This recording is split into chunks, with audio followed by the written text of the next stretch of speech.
welcome to another episode of The Marvelous Duo. We are your hosts, Matt and Cate.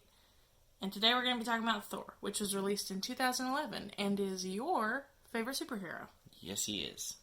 So this movie takes place in New Mexico, which if you remember from our previous episode, the end of credits scene. Coulson, I don't remember who he's talking to. He tells Tony Stark that he has to go to New Mexico. I think he makes a comment like the New Mexico issue.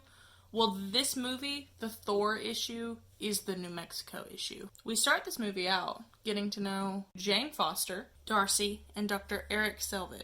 So Jane Foster and Dr. Eric Selvig are both astrophysicists. And Darcy is a political science student. Because she's the only one who applied for the program.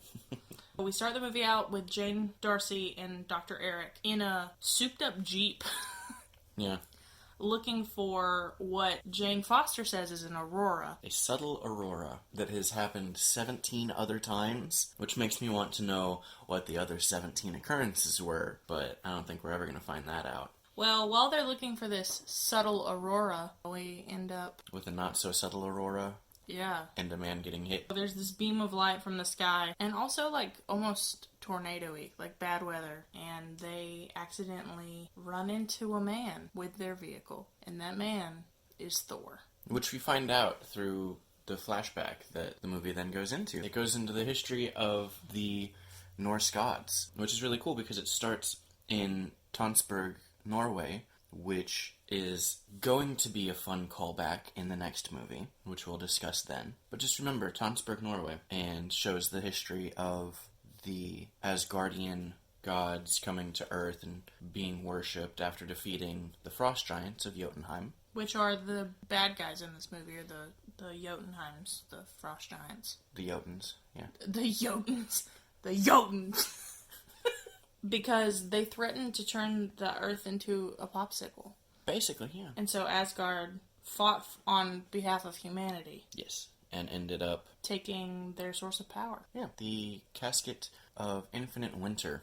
And we then see Odin, who... it's implied that he lost his eye in that battle, which does not follow the typical Norse mythology, but that's not what we're here to talk about. We're here to talk about Thor, the movie. But we see him explaining to his two sons, Thor and Loki.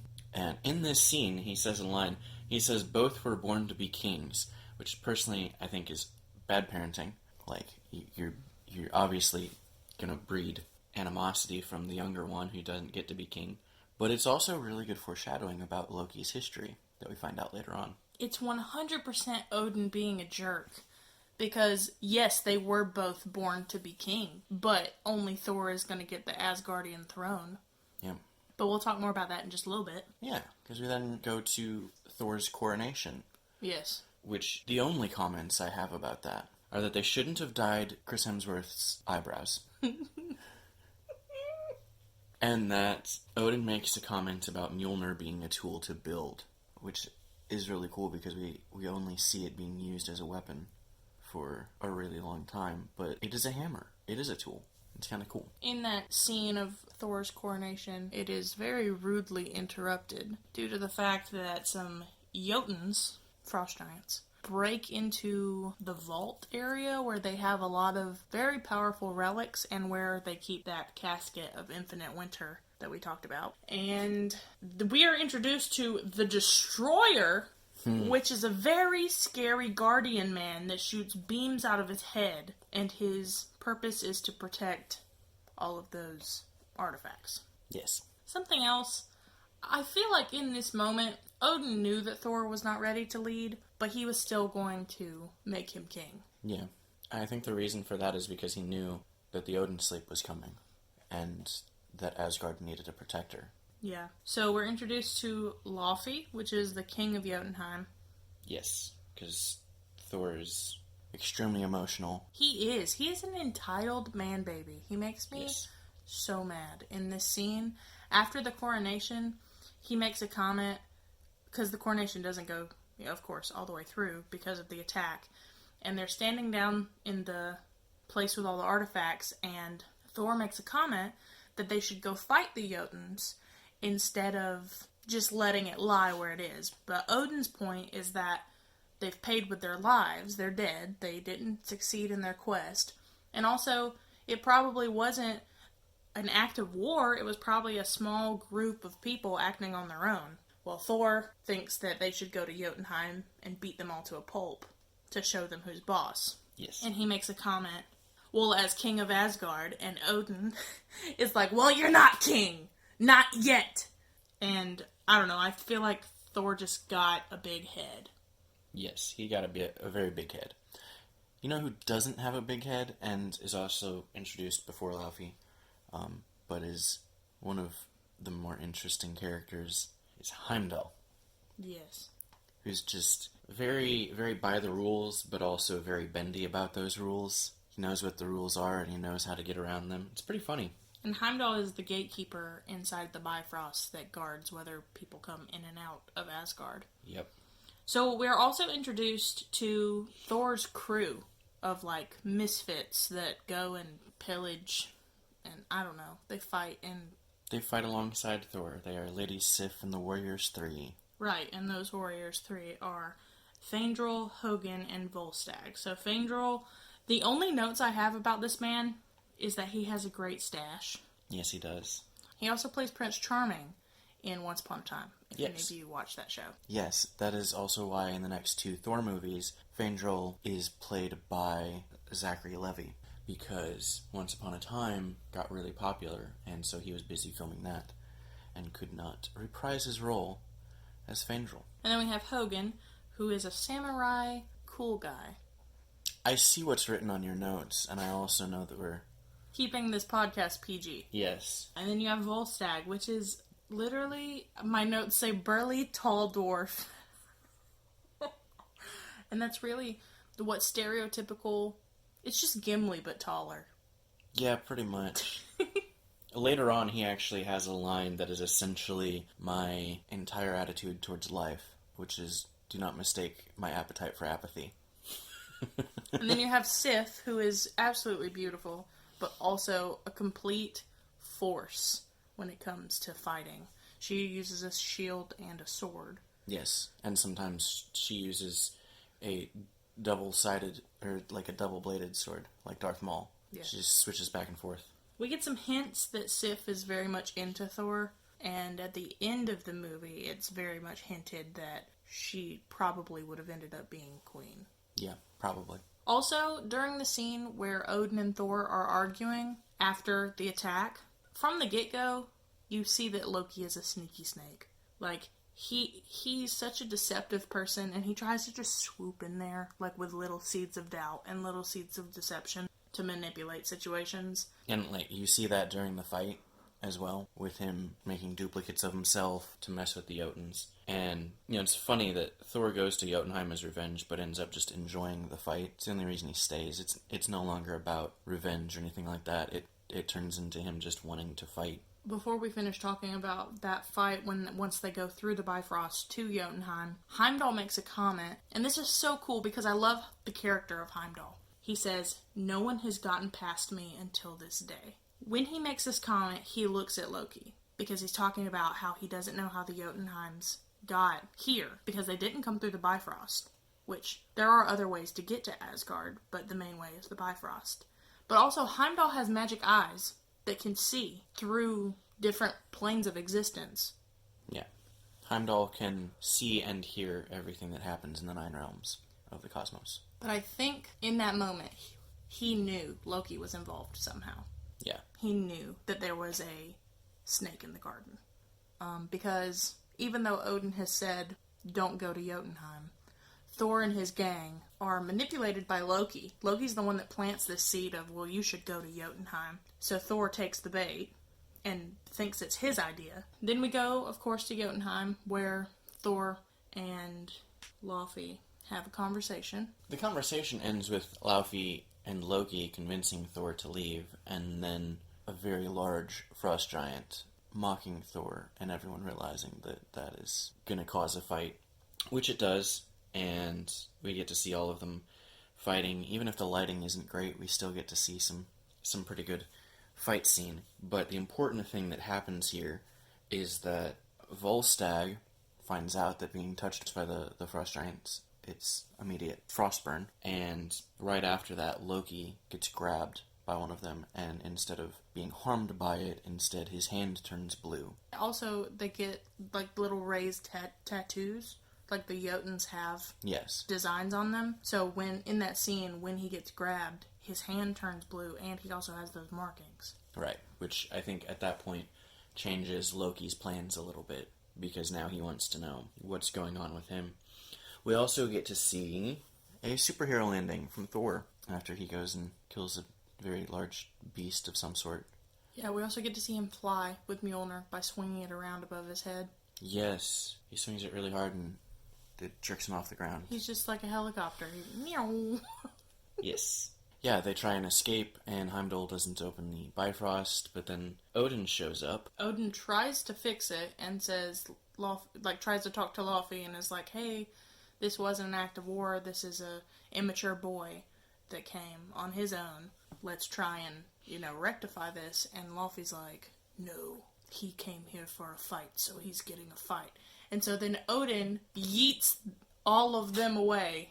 Yes, I think the important thing in that scene is that Laufey probably wouldn't have answered the way that he did, except that he sees Odin, and he sees that Odin is weakening, which is probably why Odin did not want to go there in the first place. But then we get introduced to the theme of Thor's journey in this movie, which is worthiness, Yes. because when they get back, Odin strips Thor of his power and sends him somewhere through the Bifrost, and then does the famous inscription on Mjolnir of whosoever wields this hammer, if he be worthy, shall possess the power of Thor. And then yeets it through the Bifrost. Yes, it would have been funny if the Bifrost was on a random and Thor got sent to one of the 9 realms and then Mjolnir got sent to a different one. That really would have changed this movie a lot. Yeah. So then we're back where this movie started, of Thor has now been banished to Earth. Mjolnir behind him. Jane Foster stumbles upon this scene happening and it hits him with a car. Technically Darcy was driving, so she hit him with a car, but... But according to Darcy, it is Jane's fault. Yes, she was manipulating the wheel, so... Yeah. But anyways, they get out and they try to have a conversation with Thor, and of course Thor is like, puny humans, I am a god of thunder, blah.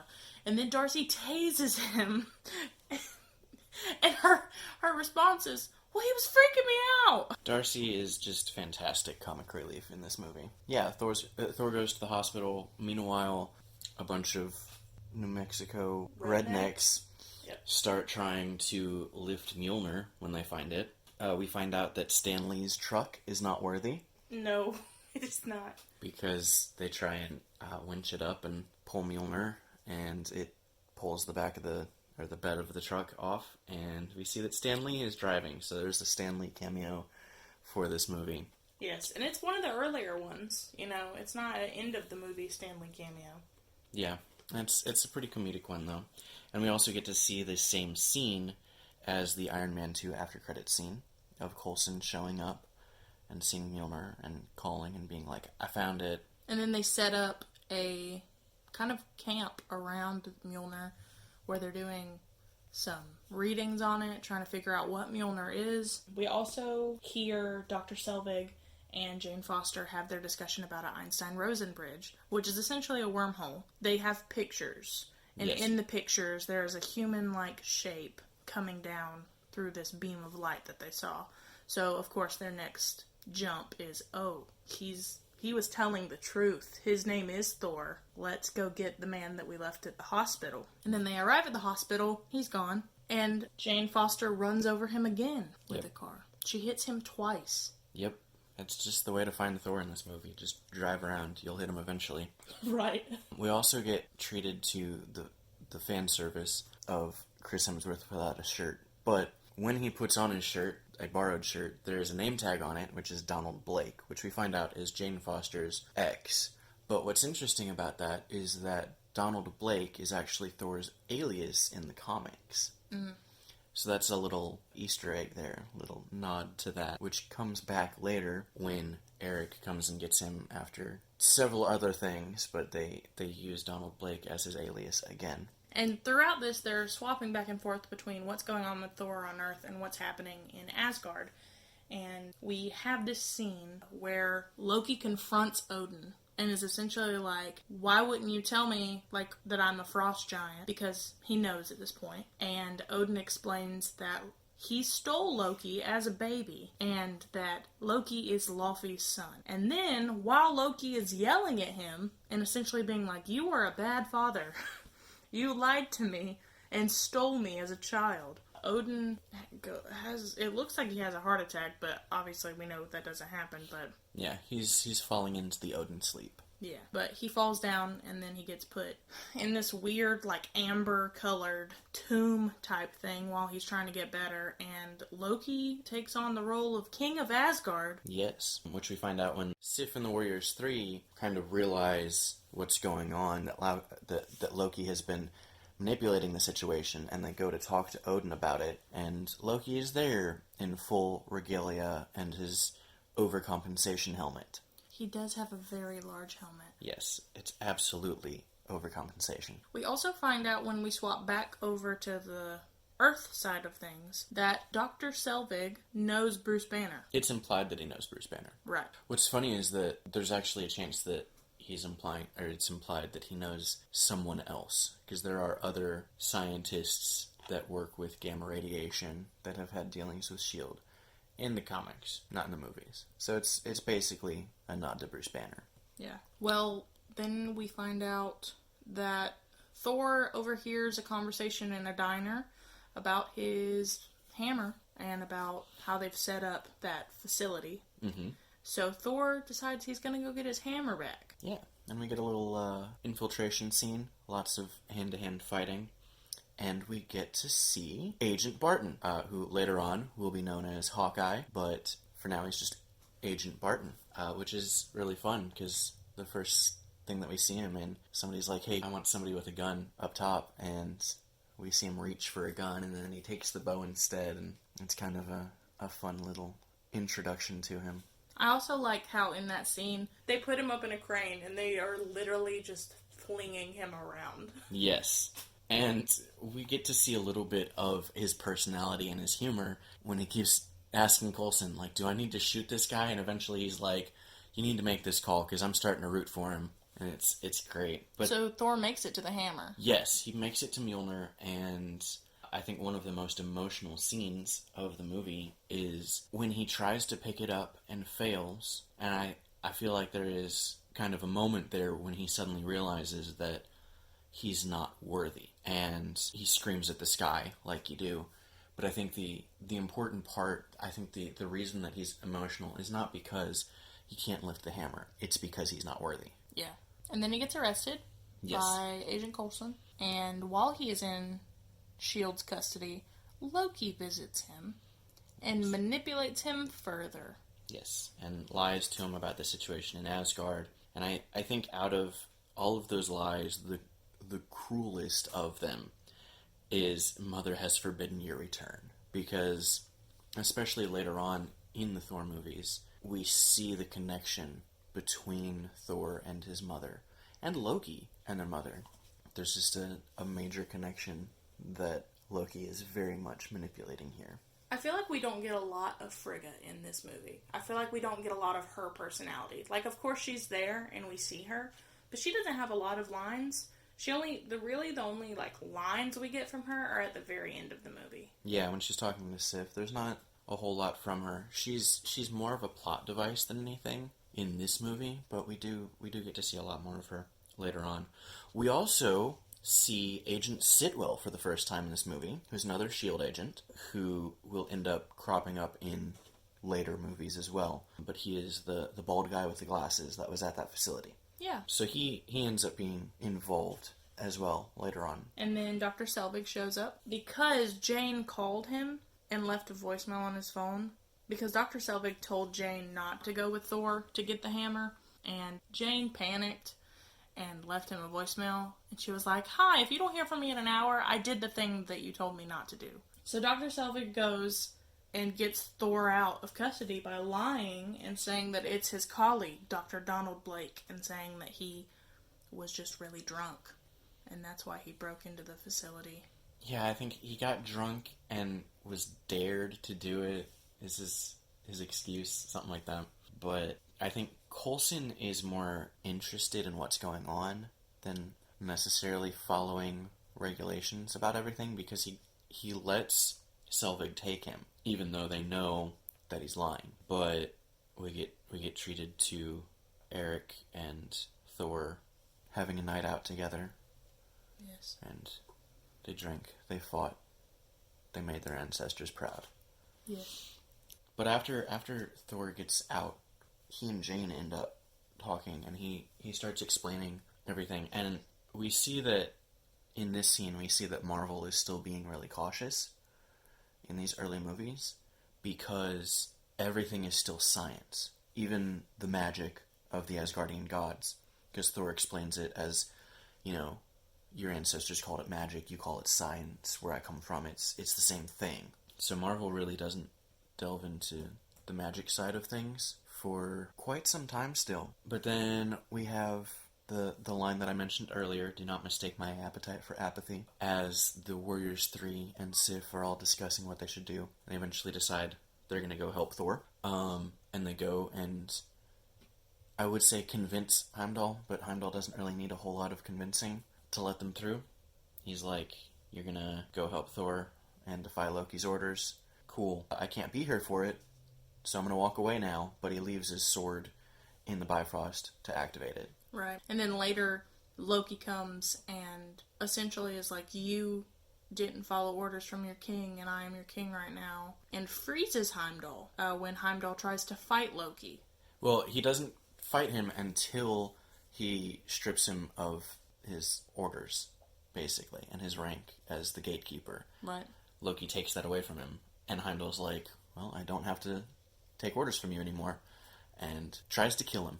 Yeah. But Loki's quicker and freezes him with the casket of infinite winter. And then several things happen, because Loki lets Laufey in to kill Odin, but it is really just another one of his tricks, because Loki ends up killing Laufey. That's actually after all the stuff that happens on Earth. Mm-hmm. So the stuff that happens on Earth is also important, because Sif and the Warriors 3 show up and go see Thor, convince Selvig and Jane that Thor was telling the truth. I think Jane kind of, at that point, pretty much believes it, but Eric is finally convinced when they show up.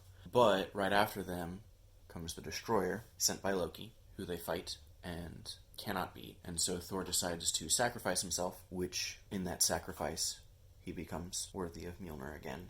Right. So he gets Mjolnir back, gets his power back, and is able to defeat the Destroyer. And so while Heimdall is frozen, Thor is trying to get back to stop Loki. Heimdall eventually gets out of the ice that he was frozen in, kills the two giants that were left with him, and is able to get Thor back. And then Thor goes and has a face-off with Loki. Right. And they open the Bifrost with the intention of destroying Jotunheim. Yes, Loki does. He opens it using Odin's staff, and then causes it to stay open by freezing it. And it's really cool, because when he freezes it, the ice actually takes the form of Yggdrasil, the world tree. Right. So Thor has a decision to make, because Thor wants to now save Jotunheim, because it's not right to destroy a realm. So Thor's decision is he's going to break the bridge and cut off travel to Asgard, which means he won't get to go back to Earth and see Jane, who he's now fallen in love with. Yes. We get some really tender moments between the two of those. It's kind of very much you see it coming, because she's the main character and she's Natalie Portman. Even Loki in that moment makes a comment to Thor, and he's like, but you'll never see her again.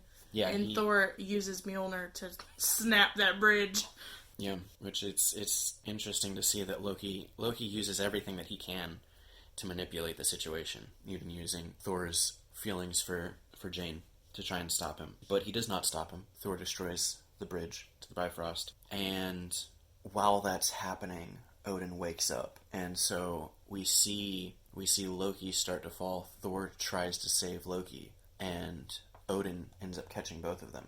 And I think in that scene we kind of see an interesting dynamic between the three of them, because after all that he's done, after all that Loki has done, Thor still tries to save him. I think Thor still loves him, like, as a brother. And Odin still loves him as a son.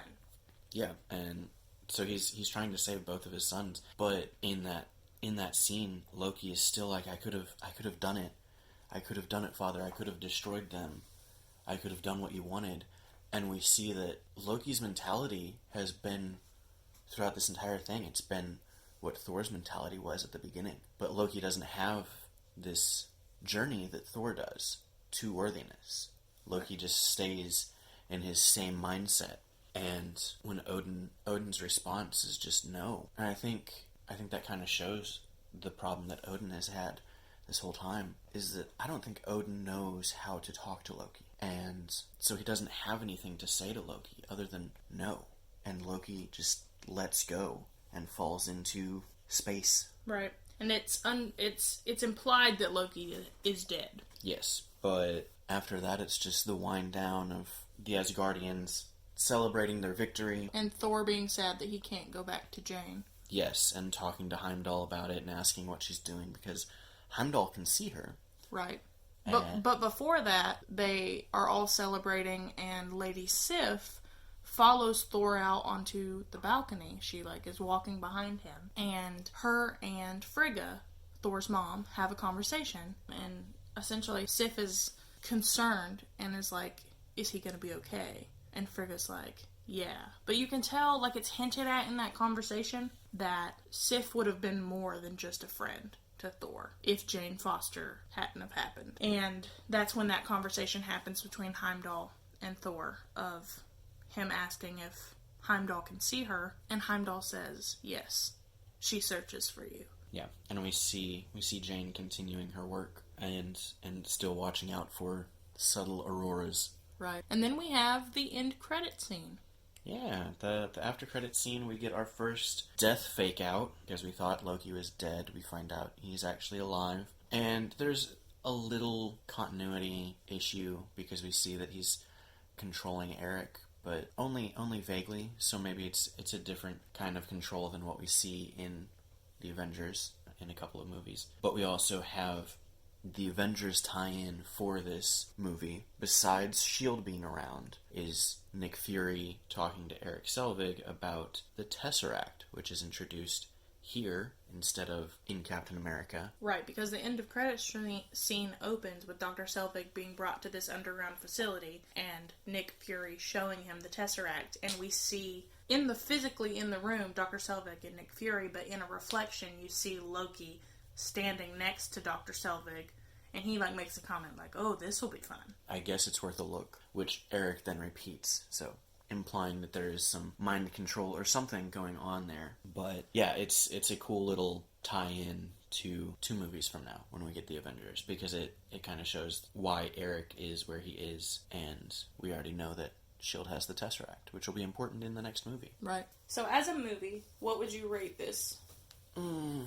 I recognize that it's not that great of a movie. Honestly, it's hard to do a good Thor movie, because it's just a different feel from the other ones, you know? It's very tropey as well. This entire movie is very tropey. So as a movie overall, maybe a 5. That's what I was gonna give it, a 5. Thor is my favorite superhero. Kenneth Branagh is a fantastic director. Chris Hemsworth is a great actor. The entire cast is fantastic in their roles. But it's just so tropey. It is pretty tropey. So we're agreed 5 out of 10. Yeah. And then for a superhero movie. As a superhero movie, maybe up a little bit from that, a 6. That's what I was going to say, yeah. We're on the same page about a lot of the grading. Yeah. But yeah, 6 out of 10. Overall, really not that great. Nothing to write home about, but a good introduction to Thor as a character, and there are some really good moments in it. That's true. Do you have any other thoughts about this movie? Anything else you would like to add? No, I don't think I have anything left in my notes, other than we get to see Coulson trying to debrief someone again after Thor gets Mjolnir back, and failing, because Coulson always fails to debrief people. Yeah, he didn't do well with Tony. He didn't do well with Thor. It's fine. We hope you've enjoyed listening to us ramble on about a Norse god. Be sure to follow us on Instagram and Twitter. And you can follow me on YouTube at Cate O'Connor. Thank you guys so much for joining us. The outpour of love on social media has been really crazy since we've started this journey. Yep. But we're super grateful for you guys. I don't think we've said this in a podcast yet, but we upload bi-weekly. I'm sure by this point you know that. We upload every 2 weeks. But we will continue on this journey of marvelous proportions. Special thanks to Mikhael Bureau, who I really hope I'm pronouncing that name right, for our theme song. Yes. You can find a link to his YouTube page in the episode description. So make sure to subscribe to the podcast, follow us on social media, and we will see you next time for Captain America, the First Avenger. I'm excited. Me too.